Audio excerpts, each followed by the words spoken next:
2019 मध्ये इंडिया टुडेला दिलेल्या मुलाखतीत इक्बाल मिर्चीचे घर विकत घेतल्यावरून प्रफुल्ल पटेल यांचे दाऊद इब्राहिमशी संबंध असल्याचा आरोप केंद्रीय गृहमंत्री अमित शहा यांनी केला होता। देवेंद्र फडणवीस यांनीही नवाब मलिकांच्या बाबतीत असाच आरोप करत पत्र काढले होते। आता तसेच पत्र देवेंद्र फडणवीस यांनी छगन भुजबळ, प्रफुल्ल पटेल, हसन मुश्रीफ यांच्या बाबतीत खुलासा करावा, सरकारमध्ये सामील होऊन प्रफुल्ल पटेल पावन झाले का, असा सवाल शरद पवार गटाचे युवक प्रदेश अध्यक्ष मेहबूब शेख यांनी फडणवीसांना केलाय।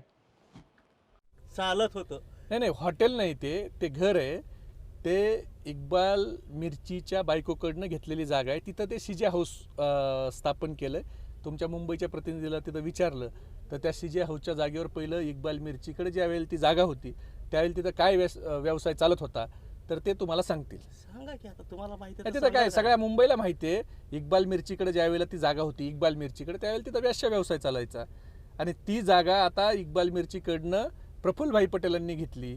मग आता देवेंद्र फडणवीसांनी इक्बाल मिर्चीकडून जागा घेतलेले प्रफुल्लभाई, केंद्रीय गृहमंत्री अमित शहा ज्यांच्याबद्दल बोलले की हे जागा इक्बाल मिर्चीच्याकडनं ह्यांनी घेतली, तर हा पैसा देखील दाऊदला वापरण्यात आला दाऊदच्या कामासाठी।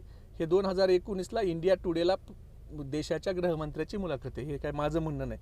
मला त्याच्याबद्दल पत्र लिहून त्यांनी जरा खुलासा करायला पाहिजे की त्या इक्बाल मिर्ची आता त्याच्याकडनं जमीन घेतलेले प्रफुल्लभाई पावन झाले का भारतीय जनता पार्टीच्या दृष्टीनं।